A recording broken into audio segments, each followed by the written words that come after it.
100 years ago, the average lifespan was 45 years, and now it's, 75 years. And boomers have reached this stage of life, let's say age 60 or 65, and they have a completely different time horizon. Seniority Authority exists to answer your questions on aging. The world has changed dramatically in a generation, with more retirees than ever before, living longer with more choices. If you're an older adult or have an older adult in your life, where do you go to begin to understand those choices? I'm your host, Kathleen Toomey, with over a decade of work experience in retirement communities. I can track down the right people to answer your questions. So send your questions on aging to me, and together, let's get smarter about growing older.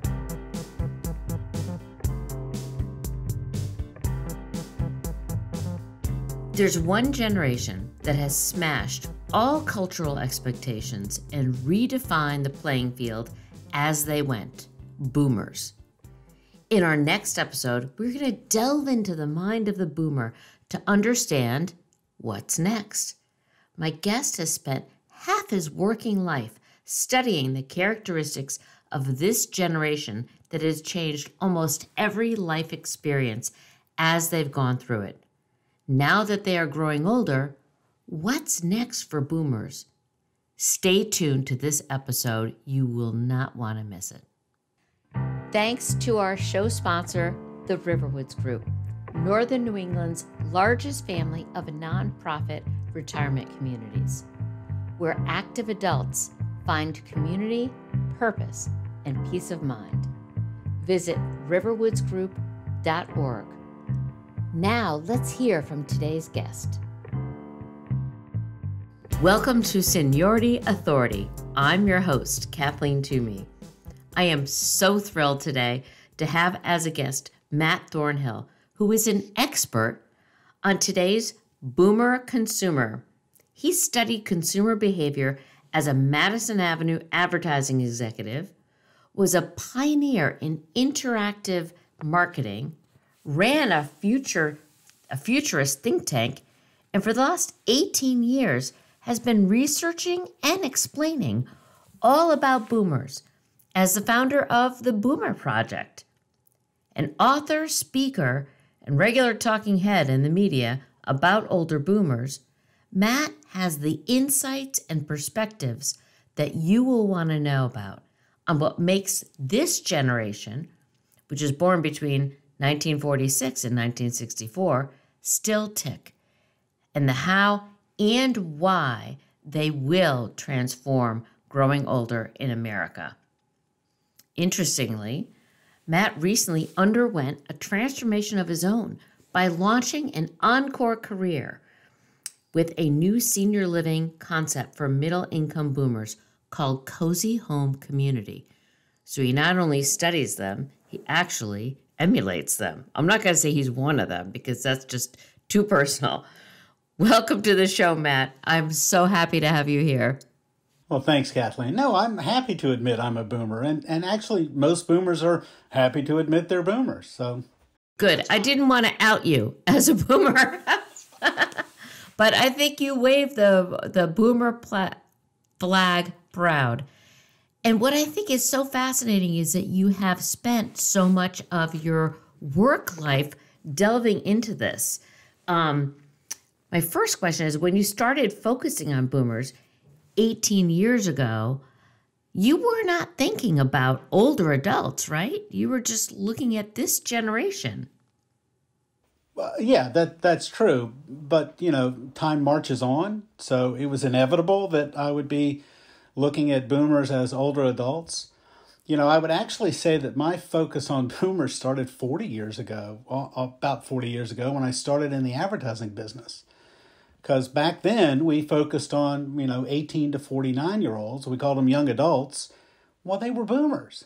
We just didn't call them that yet. Now, here's a fun trivia fact for you, Kathleen. The guy who coined the term, the baby boom generation, wrote a book in 1980, and that's when the term was coined. His name was Landon Jones. He went on to become an editor of People magazine, which is interesting too. But anyway, talk about having your pulse on the zeitgeist, going from boomer generation to people. But that's how I ended up kind of studying boomers. I studied consumer behavior, and it was essentially the boomer generation for all of my career in the advertising industry. And then when I got out of the advertising industry and started the think tank, it was really driven by the fact that boomers had started to grow older and age out of that 18 to 49 golden demographic, we used to call it. In fact, in the advertising world, once you turned 50, you were basically dead. Oh, yeah. You're absolutely true. You and I have that in common, that we started in New York in advertising. And so we have that similar background. It takes a lot to move from that go-go world and then start a think tank. How did you come to that career change? Well, it's accidentally, I guess, accidentally on purpose. When you write it, the story now about it, it was all intentional. But at the time, my thinking was, look, boomers had started turning 50. Marketers didn't know what to do with them. And I realized that they were going to become an important segment as this kind of over 50 group who weren't in old age, but they weren't dead yet. They were interested in more than just a Geritol or a Cadillac. They wanted the products and services. I had friends who had turned 50 and they were still buying stuff. So what I did was I reached out to a friend of mine who had just bought an existing marketing research firm. And I said, I've got this idea for a new kind of marketing agency that would focus on boomers as a segment, just like there had been agencies that focused on women or teens or Hispanics. Sure. I said, there'll be a market for this. So he said, well, let's see whether or not this is really the case. So we did a research study, a national research study among boomers to basically find out whether or not they felt like they were being ignored by advertisers. Were the advertisers treating them as either too old and treating them like they were in their 60s and 70s when they were in their 50s? Or were they just ignoring them? And the answer came back. The boomers told us, you guys are just ignoring us. You're not paying any attention to us. That's not an answer that any ad agency wants to hear, that they're ignoring their consumer. One would think. But I will tell you, here's an interesting thing that happened early on. Is I was inspired when I saw an article that the Lexus senior VP of marketing announced that they were no longer going to focus on people over 50 and were going to revamp the car line to focus on younger adults. And I thought, who hit this man with a stupid stick? The whole Lexus brand started as an outgrowth from Toyota in the 90s, and it built its business on the backs of boomers. Mm-hmm.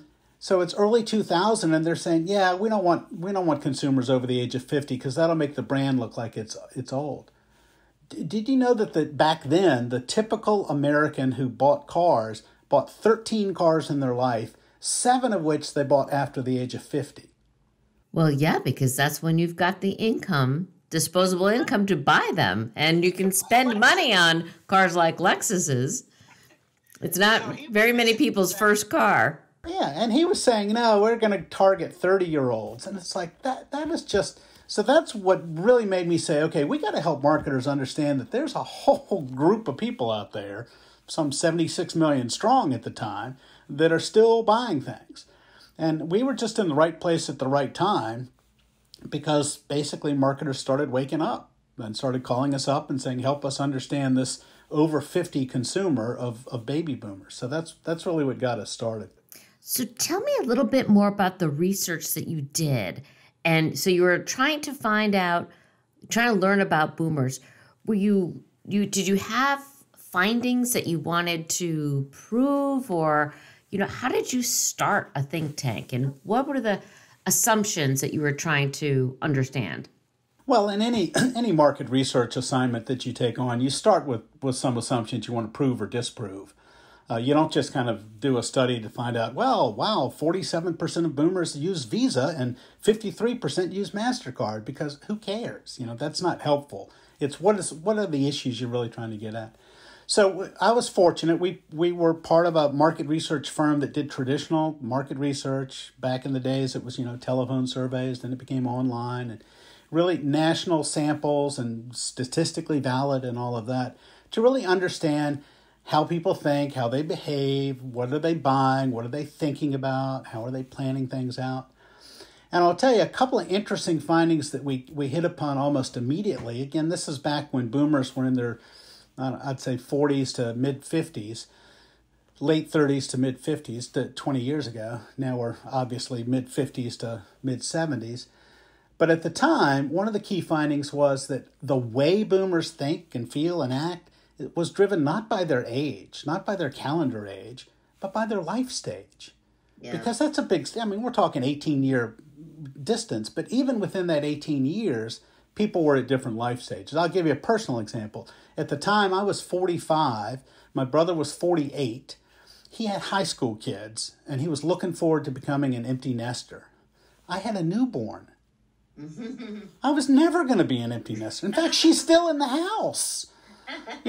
So it was more life stage based than age based. Marketers would look at us and say 45, 48, you're the same. We weren't the same. Yeah, that's exactly right. And because boomers mixed it up more than any other generation, you can have two different life stages the exact same age. That's a great example. So that was a big one. Another big observation we found, which not really surprising, is, back in the day, back in our parents' day, for sure, once you hit 50, you were considered kind of over the hill. The slope of life was up to 50, and then it was down the rest of the way. And we found in our research, when we asked boomers, at what age are you over the hill, they wouldn't give us a number answer typically. They would say, well, it's an attitude, or I'll never be over the hill, or it's 15 years older than I am and I'll never get there. It was always kind of out in the future. So this concept of kind of thinking that this generation was done at 50, we had to throw that out the window. And ironically, the people that were developing the marketing were typically in their 30s and 20s, and they looked at a 55-year-old and figured they had 2 feet in the grave. So that was some of the disconnect that we came across, that boomers thought of themselves as not over the hill, that their self-image is, I'm still in my 30s, I may be physically in my 50s, but mentally I'm still in my 30s. And these 30-year-old marketing folks were like, I don't even want to talk to you because you're practically dead. Right. So the marketing folks were stuck in defining the age, not the attitude. And you've probably read this research that I've read, I don't know where, that statistically, we all look in the mirror and think of ourselves as 10 years younger than we are. We literally believe that. We just don't get kind of where we are. And so I think that's accurate based on what you've been talking about. Yeah, my kids think that I'm a fossil, but I don't think that way. Well, at least they're out of the house now. Most of them. I still got one left. I'll tell you one other interesting finding that was important to us as we went along is we didn't just do our own research. We read everybody's research. And one of the things we did that a lot of folks didn't do because, they take the marketing approach is we looked at it, too, from what academic research is out there. Mm-hmm. Because we're looking at, you remember if you studied psychology back in the day, Maslow's hierarchy of needs, and there was Erik Erikson's stages of cognitive development. Well, all of those kind of ended at age 50. And they didn't think about how people continue to grow and develop. And we found research that said, look, take the generation thing aside for a minute and just consider that every human being who's ever walked on the planet goes through 4 stages of life: youth, young adult, mid-age, and older adult. And as you go through those stages of life, and how long those periods are, because we're living longer, it's probably about 25 years now as opposed to 20 years.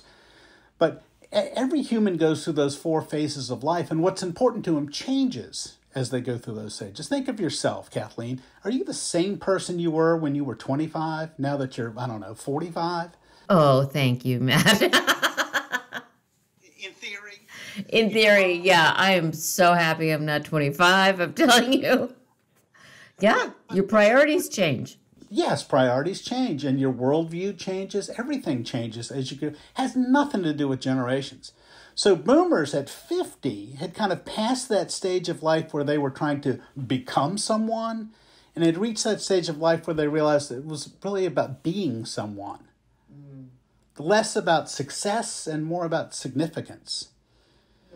That's a great parallel, success versus significance. Yeah, and that mind shift happens around age 50 when I guess you realize that you're kind of past the halfway point, in terms of, and of course there's also studies which are fascinating that say that the people's happiness levels does not go on a down, it's not a curve like this. Happiness is a U-shaped curve.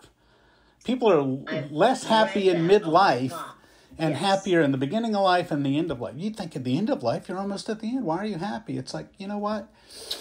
That's just the way it works. Yeah. And I think that perspective that keeps changing, and you finally stop sweating the small stuff when you are older, and you let go of a lot of things that tormented you. If you think of when you're in high school and appearances and popularity and all of that, when you're older, you are just not, you're not focused on that at all. It's a total opposite. That is fascinating.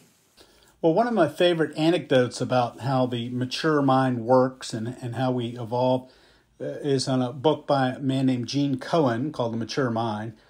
And he studied how brains develop and how older adults process and think about things differently, and they use their whole brain. And the anecdote he shared was a young woman went to pick up her parents at Union Station in Washington, D.C., and it was pouring down rain, and this was back before the days of Uber. They couldn't find a cab. They had to figure out how to get from the Union Station to her apartment, which was many blocks away, I guess in Georgetown or something. And the dad looks across the street and sees a pizza parlor. And he said, come on, let's go in there. So they go in there and he said, hey, do you guys deliver? And they said, sure. He said, I'd like to order a pizza, and if you could deliver us too. And that's problem solving that an older adult has that younger people maybe wouldn't have thought of. That was a great example. I love that. That's a very good solution. So you've been studying this generation for a long time. What, in your mind, are the top characteristics that really separate a boomer from any prior generation?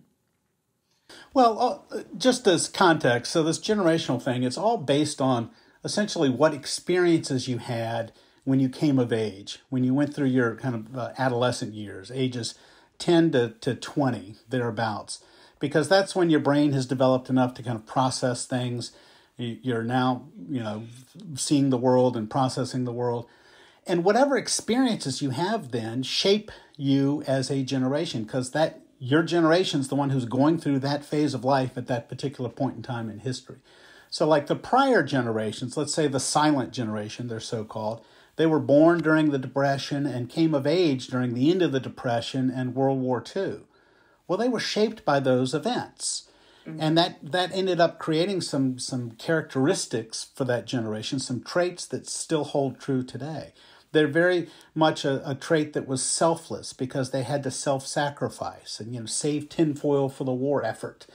And it was about respect for authority because it was the government that got us out of the Depression. It was the military. You had to follow orders to get us through World War II.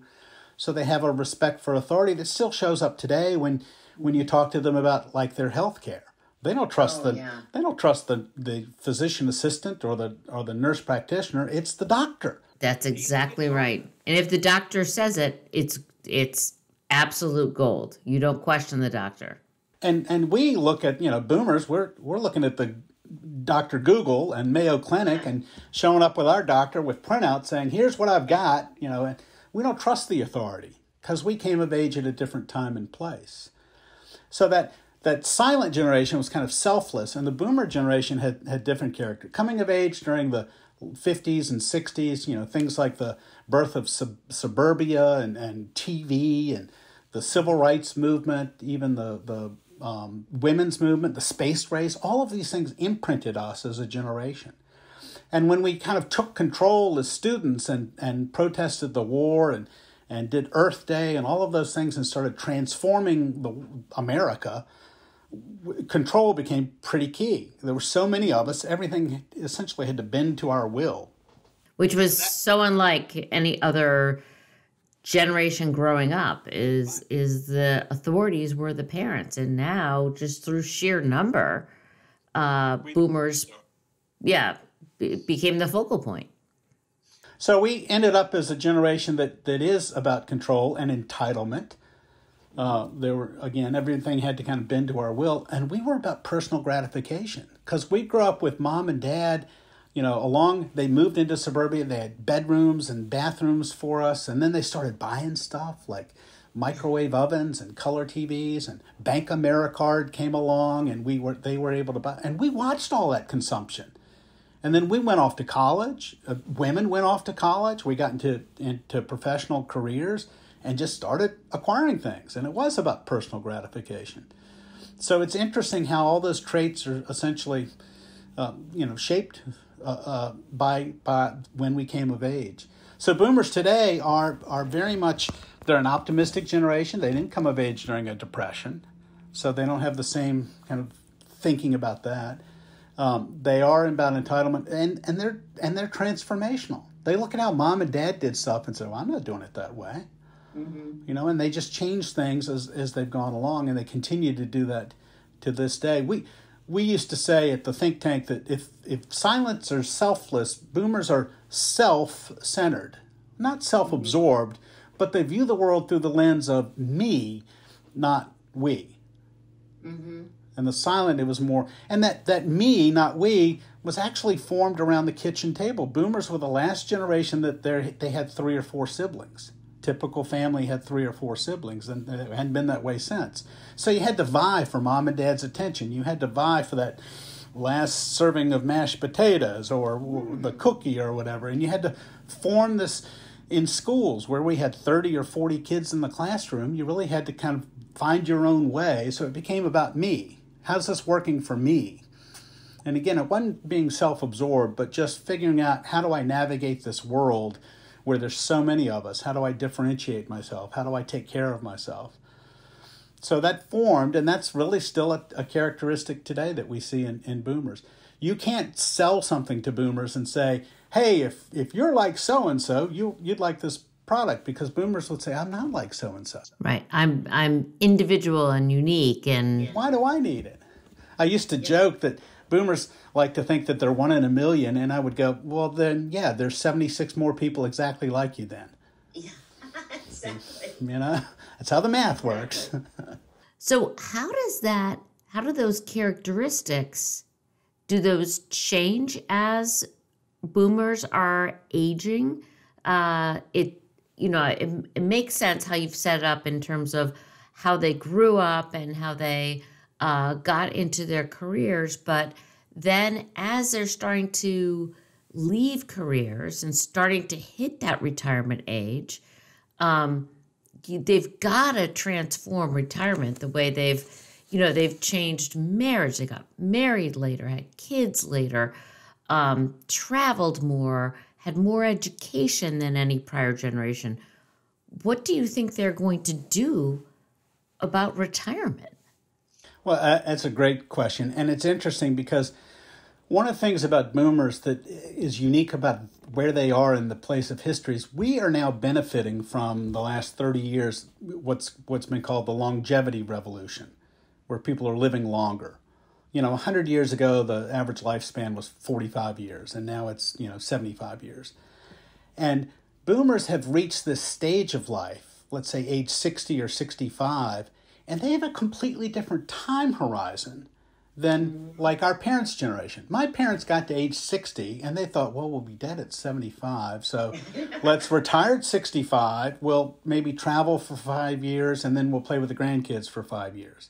And that was kind of their time horizon. Well, boomers at 60 go, well, wait, and by the way, and then our parents got that bonus, the 20-year extra, happened at the end of their life. Yeah. They weren't expecting it. My father-in-law died at age 94, and he used to say to me, he's like, Matt, I have no idea why I quit at 65. If I'd known I was going to live this long, I wouldn't have quit. Yeah. Well, guess what? I'm 61, and I'm thinking, well, if I'm going to make it to 90 or 95, why am I quitting now? Yes. And I'm not alone. We all have this different time horizon now, thinking about what's ahead. So even with the concept of retirement is going to be an old-fashioned idea before you know it. Mm-hmm. We'll just talk about this phase of life, this stage of life, the fourth quarter or whatever you want to call it. Exactly. I love your encore career. I think that's a really good, and it's not even really an encore. It's just kind of the next thing. Right. Yeah. But that mindset about, age, age used to be, you'd retire at 65 and that is, but now age is just a state of mind. And I love how, and this is what boomers are transforming too, because even boomers who are older than me, who are in their 70s, Bruce Springsteen is 71 years old. Absolutely. I don't think of him as no longer relevant. He's still relevant. Mm-hmm. Now, if you'd told me 30 years ago when he was 41, hey, Matt, Bruce Springsteen's still going to be relevant at 71, I would have said, that's pretty funny. The Rolling Stones will probably still be alive. They are. Who knew? And they're still touring. I mean, I know. It's just how that's changed. Yeah, we have 70-year-olds that are touring and filling stadiums. And that is a significant change and are still relevant. And so I think we need a new word. I think we can't use the word retirement anymore because it is the fourth quarter is a great phrase.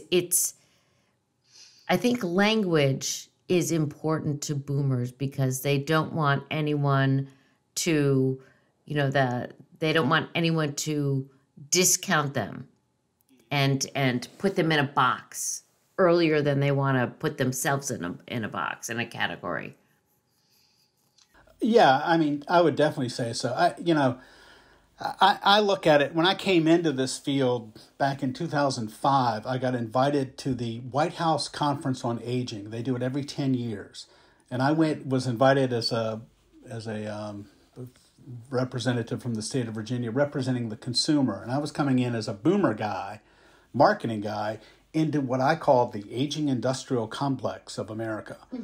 And it was all of these aging experts talking about, how we're going to take care of older adults and and it was all about aging. And the whole conference was focused on how do we solve the problems of aging as if it's a disease that can be cured.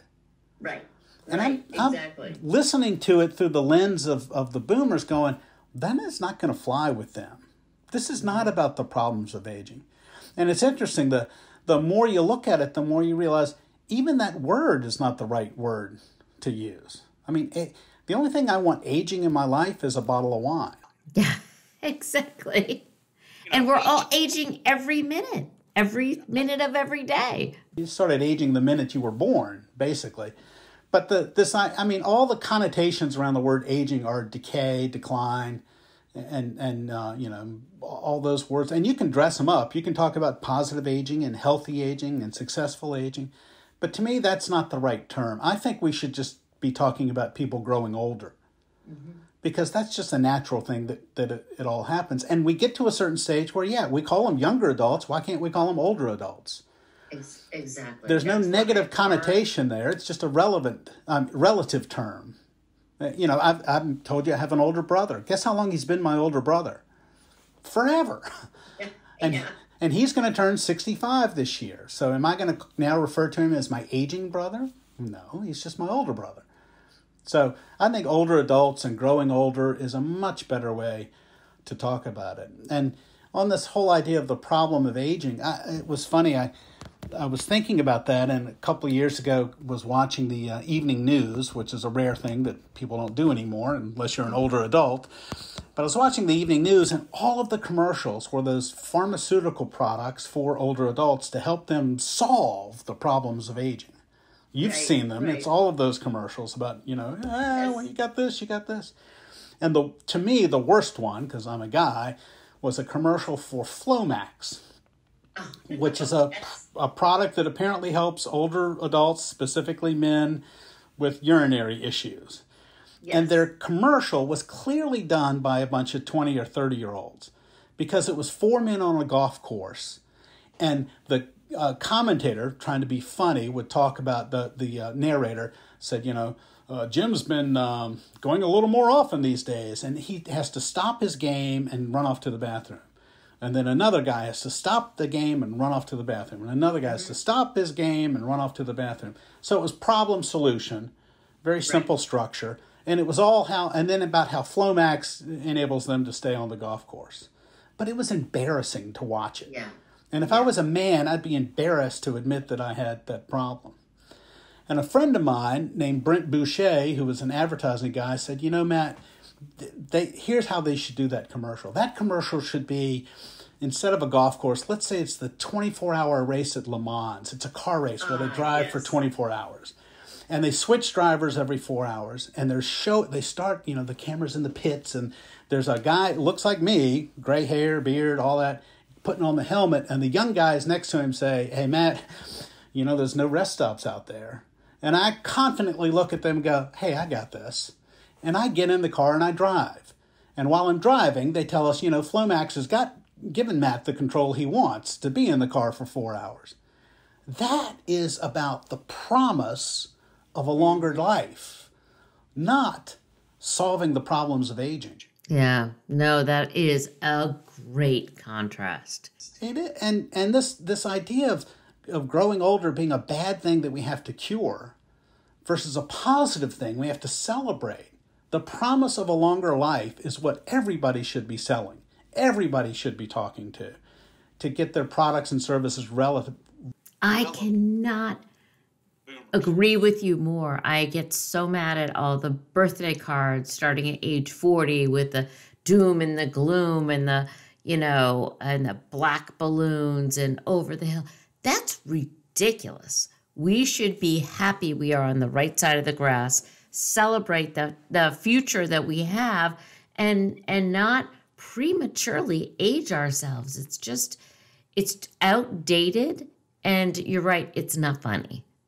There's no fun in it at all. There's no promise in it at all. Well, the good news is this is now going to change. Over the next 10 years, we will see a cultural shift where it's going to be cool to be old and wise, or older and wise, versus, yes, we shouldn't be ageist to young people because, what is it? Youth is wasted on the young, in one expression. But at the same time, we're not going to discard our older adults. First off, boomers are going to say, you're not discarding me, buddy. I'm still here. I'm still going to make a difference. But just in general, our culture is going to shift where we're going to treasure our older adults as opposed to discard them. So I'm optimistic about that. I am too. And one of the things that, boomers have such confidence. And one of the things you just mentioned is being discarded. And I think that one of my questions for you is, as we go through the characteristics of the boomers and what sets them apart, what do they fear? And I think I would just say one thing they fear is being irrelevant. But what do you think the boomers fear? If they have a lot of confidence and they've smashed a lot of barriers. When they think about growing older, what are they afraid of? I think it basically being tossed aside, maybe not being ready for what's going to happen. The reality is maybe they don't really fully appreciate it, but the reality is as you grow older, the warranty does wear off on some of the parts and pieces. And if you don't take care of it along the way, you're going to suffer. Aging is going to be harder. Growing older is going to be harder. But boomers now can get new parts. Unlike their parents, they get new knees, new hips, keep going, They have that advantage. I made a note. I was looking around for it, but I seem to have misplaced it on other things that I think that they fear. But I don't know. I guess maybe they fear essentially losing control. Right, because control is one of the things they treasure. Yeah, it's a very important value to them is to be in control. But it's one of the, again, it's the wrong language. In the senior living space, for example, we talk about people maintaining their independence. That's a goal. People want to grow old in their home because they want to maintain their independence. Independence doesn't have anything to do with it. In fact, none of us are independent. We're all interdependent on each other. That's true. You try driving around your community, you're pretty interdependent on people staying in their lanes, Mm-hmm. Oh, yeah, that's for sure. We're interdependent with each other. So it's not about independence. It's about control over your life and your day and the decisions you make. And they don't want to give up that control. If I have to go live in a senior living place, for example, am I giving up that control because, breakfast is only served from this time to this time and lunch is only this time to this time and here's the menu and it's all kind of dictated to you. Well, that's not independence. That's giving up control. Exactly. And they want control over every aspect of their life. Right. Even the current generation of older adults actually wants control now because they can get it. They live in the same culture everybody else does today. Back when we were a kid, the only thing you could control was which of the 3 channels you were going to watch on TV. And, I was my dad's remote control. Oh, yeah, you'd have to get up and change the channel. We are definitely dating ourselves when people have no idea little kids have no idea what that's like to actually change the channel. But like I was just going to say, a big issue in senior living these days is, the number, like less than 5 years ago, the number of people who had, Wi-Fi devices connected in their senior living place was just a handful. And now the average senior living unit has 11 different devices attached, ranging from, the Netflix and the Hulus to the iPads and the iPhones and everything in between. So it's different today, which is good. It is very different. I know I've been in this business 14 years, and it was big to have a computer room in the beginning. Now everyone is moving in with multiple computers. Nobody wants to go downstairs to a computer room to do anything, except maybe access a printer if their printer is broken. Who do you think, boomers are such a phenomena because they are their own entity, and there's so many of them, and they're smashing all these traditions. Is there anyone that boomers look to for inspiration? Is there anyone that boomers listen to? Themselves. Themselves. And an extension of themselves, their Facebook groups that they belong to. Social media is actually really big with boomers, and they are connected, and they use it to connect with friends and family and their kids. But they've now discovered, Facebook groups and not just political groups. I'm talking about anything and everything. Mm-hmm. Community forums and interest groups and right. So the fact that we can all be connected in that way is probably where most of it's like each other is who we trust. Right. So they're very self-reflective. They are listening to they're not listening to their parents' generation. They're not listening to their kids. They're self-referential still, listening to their peers. Is that right? And they think that even though, there have been people that have grown old before them, it's the whole thing about, well, we're not going to do it the way mom and dad did. Retiring and moving to Florida and disconnecting from all my kind of real life social networks is not something I'm going to do. I'm going to stay in my current community. I'm going to stay engaged in my current community. I'm going to stay connected and, in fact, increase the size of my social network through technology. And it's all driven by this quest that we have at this stage of life. Boomers are not trying to stay young forever. Maybe the last generation who were trying to keep up with the younger boomers, for example, in Hollywood, they all did all the plastic surgery and all the stuff to not age at all. And I look at like Frances McDormand, the actress who is in this movie that she'll probably win an Oscar, Nomadland. Nomadland, yeah. 15 years ago, or however long it was, at age 53, she said, I'm not going to do all that stuff because there's going to come a time in my career where they're going to be looking for actresses who look that age, and I'm going to be that person. So she was kind of out front with it. And that mindset, it's not so much about trying to be youthful forever, but it is about trying to stay vital forever. Yeah. And we call it the quest for vitality, or the fountain of vitality is what we're looking for, not the fountain of youth. And long live the vital. You know, Viva the Vital is going to be the mantra for boomers over the next 20, 30, 40 years of this stage of life. So they're going to look for help to be financially vital, help to be physically vital, mentally vital, socially vital, even spiritually vital. So there's going to be this quest for vitality that's going to drive boomer behavior and decisions they make, we think, pretty much for the rest of their lives. So companies and organizations and entities that can help them pursue vitality and keep it are going to be ones that will be pretty successful. That makes sense. And vitality and relevance go hand in hand. So that sounds really on target. So you're a boomer, and boomers want to be vital and they want to be relevant, but they are still going to age. They're still going to grow older, and they're still going to need things in 10 years that they don't need now.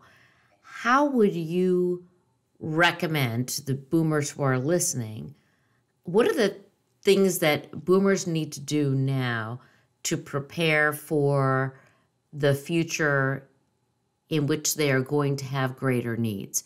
What do you think they should do for those folks listening at home?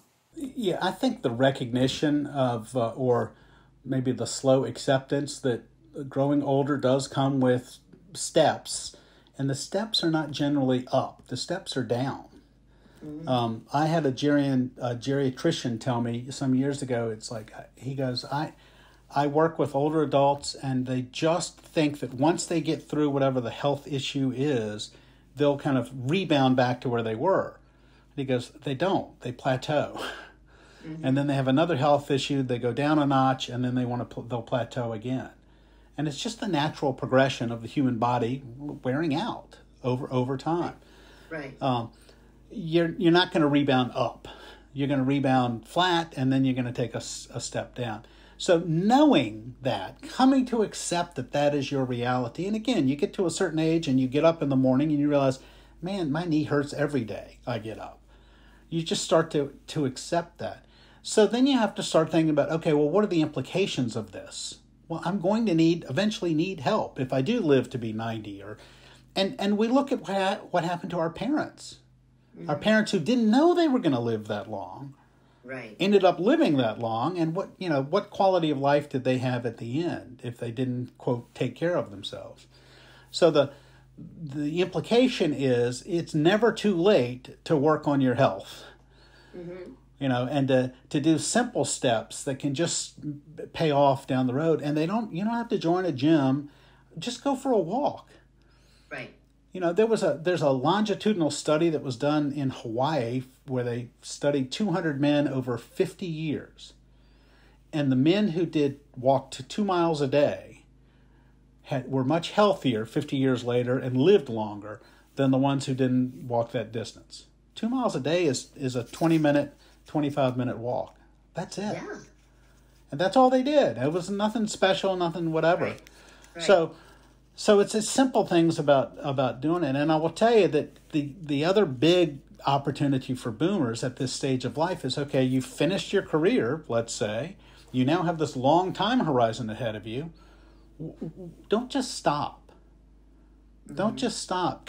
You made a promise to yourself years ago about the life you were going to live. Well, you need to go live that promise. You now got time, you've got wisdom, you've got experience. You might have some money squirreled away, who knows? But go make a difference. Go volunteer, go start a company, go do something. Don't just step aside. Because those who step aside die faster and sooner than those who stay active. So take a walk and come up with, find a purpose. Find a purpose and go live it out. And there's organizations out there that I joked about boomers helping themselves. There are people writing self-help books and purpose books and all of that. You go to the self-help section in the store and you'll find, or online, you'll find a ton of stuff about what to do with this stage of life. But don't waste it. Do something with it. Live your promise is what I like to say. I like that. And what about the idea of boomers living in community? You say that boomers don't want to do anything that their parents did, and they look at their parents aging and they think nursing home. And you and I are both in the industry where we're talking about people living communally. How do boomers feel about living communally? Are they a visceral negative reaction to that? Well, the short answer is yes, because of what the current product is. And the current product is not really they call it senior living. I can't remember the man's name, but there's a gentleman who's been in the business for years. He says, it really should be called the senior dying business, because you go in and get on the conveyor belt from this part of your life towards the end of your life. Mm-hmm. And they're set up to take care of you as you get increasing needs, from independent living to assisted living to memory care to skilled nursing to hospice. It's all the conveyor belt to ultimately you end up in the pine box and 6 feet under. Well, who wants to sign up for that? Mm-hmm. I don't care if it's a community. It's just a holding pin while I go through that last stage of life. So boomers, in study after study, say, I'm not going there. I'm going to live in my own home. I'm going to grow old in my own home, and whatever the limitations may be. And good news is enabling technology is coming that will enable people to stay at home. But there's also research out there that says living by yourself or just with your spouse in isolation will kill you as fast as bad behaviors like drinking or smoking and stuff. So we've certainly learned the challenge of isolation this past year with COVID. That's really thrown into stark contrast. Yes. So we got to figure out how to do community right in a way that makes sense. And, as much as we like to think age is an affinity, it's not. Mm-hmm. So part of the concept behind my cozy home community is actually let's be more intentional about creating community. A lot of these senior living communities that are out there today already are essentially affinity-based because somebody moved in and they got their friends to move in with them. Right. Once they got there, they talked their friends, oh, you'd love to live here. And they've created a community within the community. Now, they don't market themselves that way. Mm-hmm. They just market themselves as, well, we're here, we have 3 meals a day, and we're for older adults. I think if they instead did a little bit more on who lives here, the kind of people that lives here, and what difference, the biggest change should be that folks should say to boomers, let me tell you why it would be important for you, Matt, to live in our community. Let me tell you about the difference you're going to make in our community. We need somebody like you in our community. Yes. That's a completely different pitch. So the concept that I have is actually really about creating intentional community, getting people who have similar stories, shared backgrounds, whatever it may be, to find each other and to have a place where they can live together in community, in intentional community. And the other aspect is I'm actually designing a product line that's based on middle income people, not high income people. There's plenty of product out there for high end. There's very little product out there for middle income folks. So I'm creating a much more affordable kind of senior community, active adult community, whatever you want to call it, that is for people that have similar interests.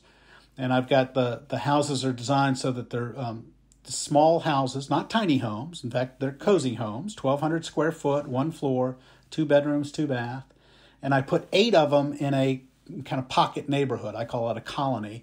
And I have a 9th building in the middle, a round building in the middle that's a community building, a common house.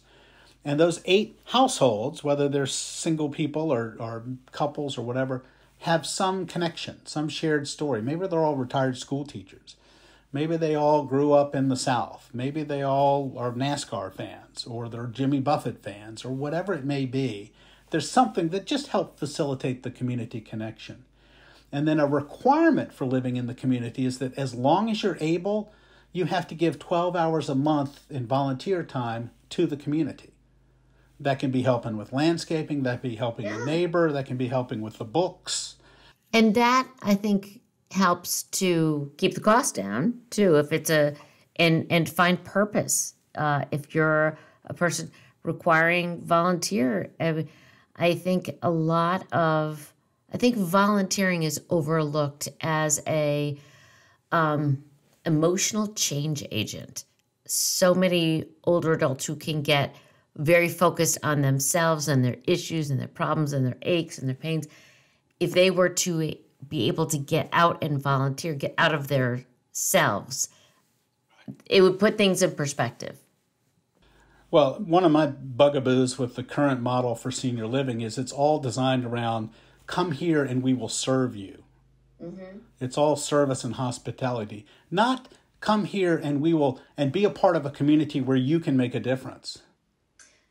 Yeah, it's interesting. At Riverwoods, we talk about come here and be a citizen. So be an active citizen. And our residents run, the library and the country store. And, they have a lot of volunteer opportunities outside. They find interest groups within, but it's come here and get involved. It's not like moving to the Four Seasons and having people cater to you all day long, because that doesn't help give you purpose. Yeah, and when they're citizens of the community, it's theirs. It's not yours. Absolutely. It's their community, and that's important, because then it's a home. Right. So. Right.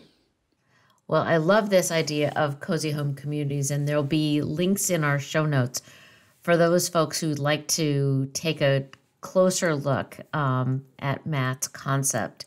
I feel like I could talk to you for hours, but our time is growing near. Is there anything that I haven't asked you, Matt, that you'd like to share with boomers who are envisioning their future in a different way than anyone else has ever envisioned it? I think we've covered just about everything. I guess I remember I had the privilege a couple of years ago to interview a man who was 99 years old, who was living in a senior living home, and I said, "What advice would you give to your 60-year-old self?" And he said, well, he again was one of those who said, "I had no idea I was going to live this long." His wife had died at 84. At 86, he started traveling the world as on merchant marine ships as a guest. He tried until he fell and broke his hip in his early 90s, and then he stopped doing that. Anyway, fascinating guy. He said, "My advice is simple, Matt. Save more money because you're going to live longer than you think, and take better care of yourself." All right. So everyone who's listening, save more money, start walking 2 miles a day, take better care of yourself, and start thinking about how to continue your vibrancy and your relevance. This has been great talking with you, Matt. Thank you so much for sharing all your wisdom and your inspiration on what it means to be a boomer. Well, it's been my pleasure, and I love chatting with you. So looking forward to seeing the finished result. Me too. That's our show for today. If you enjoyed it, please visit our website, seniorityauthority.org, to submit questions for future shows so we can get great guests like Matt back on and watch archived episodes. Spread the word, visit us on Facebook, and subscribe on your favorite podcast site. And enjoy your opportunity to get smarter about growing older. Thanks to our show sponsor, the Riverwoods Group, Northern New England's largest family of nonprofit retirement communities, where active adults find community, purpose, and peace of mind. Visit riverwoodsgroup.org. That's our show for today. Did it spark a question? If so, send us your questions at seniorityauthority.org and we'll track down the answer. Meanwhile, don't forget to subscribe, like us on Facebook, follow us on YouTube, and rate us on your favorite podcast platform. Until next time, let's get smarter about growing older.